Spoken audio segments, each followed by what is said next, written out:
Sa gitna ng iba't ibang balitang kumakalat tungkol kay Kim Chiu, marami ang natuwa nang makita ang pagpapakita ng suporta ng kanyang malapit na kaibigang si Angelica Panganiban. Ipinakita ni Angelica na nananatili siyang nasa tabi ni Kim sa kabila ng mga isyu at batikos na kinakaharap ng aktres. Ayon sa mga ulat, hindi nag-atubiling ipahayag ni Angelica ang kanyang paninindigan para sa kaibigan. Kilala ang dalawa bilang bahagi ng kanilang matibay na samahan kasama si Bella Padilla at ilang beses na rin silang napatunayan na hindi sila nagpapaapekto sa mga intriga at chismis. Sa mga nagdaang linggo, naging sentro ng usapan si Kim dahil sa iba't ibang espekulasyon at balitang kumakalat sa social media. Dahil dito, maraming tagahanga ang natuwa nang makitang may mga kaibigang handang sumuporta at magbigay ng lakas ng loob sa kanya.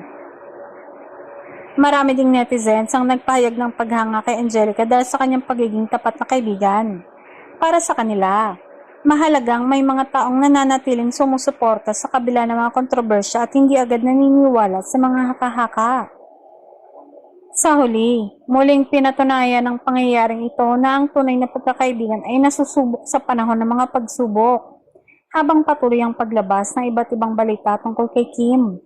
Nananatiling buo ang suporta ng kanyang mga tunay na kaibigan, kabilang na si Angelica Panganiban.